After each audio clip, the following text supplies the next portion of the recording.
చూస్ country delight, live better. ఇప్పుడే country delight app ని download చేసుకోండి.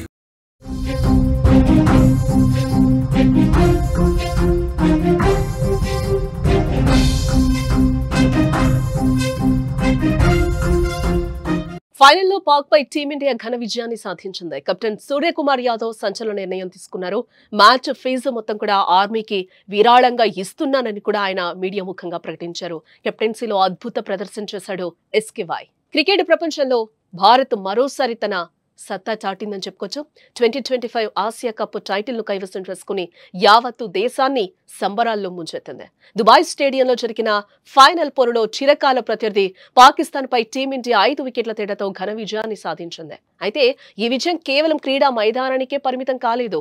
టీమిండియా కెప్టెన్ సూర్యకుమార్ యాదవ్ తీసుకున్న ఒక గొప్ప నిర్ణయం ఈ రోజు దేశభక్తికి, మానవత్వానికి నిలువెత్తు నిదర్శనంగా నిలిచిందని చెప్పుకోవచ్చు.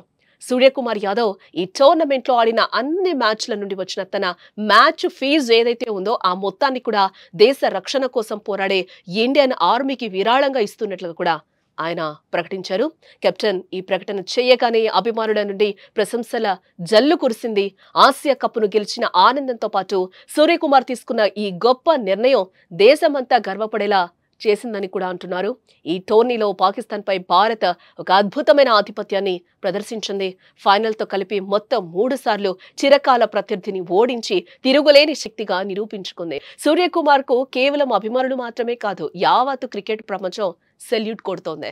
కొందరు విమర్శించినా వాటికి తావివ్వకుండా కెప్టెన్ గా జట్టును ముందుకు నడిపించడంలో కానీ, బ్యాట్స్మెన్ గా జట్టుకు విజయాన్ని అందించడంలో కానీ అతను ఎక్కడా తగ్గలేదు. క్రికెట్ మైదానంలో తన ప్రదర్శనతో పాటు దేశభక్తితో కూడిన నిర్ణయంతో సూర్యకుమార్ యాదవ్ యువతకు ఆదర్శంగా నిలిచాడని చెప్పుకోవచ్చు.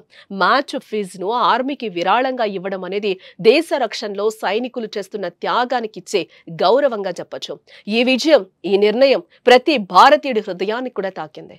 ఈ అద్భుతమైన విజయంతో భారత క్రికెట్ గతిని మార్చిన సూర్యకుమార్ కు యావత్తు దేశం సెల్యూట్ చేస్తోంది. సూర్యకుమార్ యాదవ్ తన ఫీజును విరాళంగా ఇవ్వడంపై కూడా మీ అభిప్రాయాన్ని కామెంట్ రూపంలో చెప్పండి.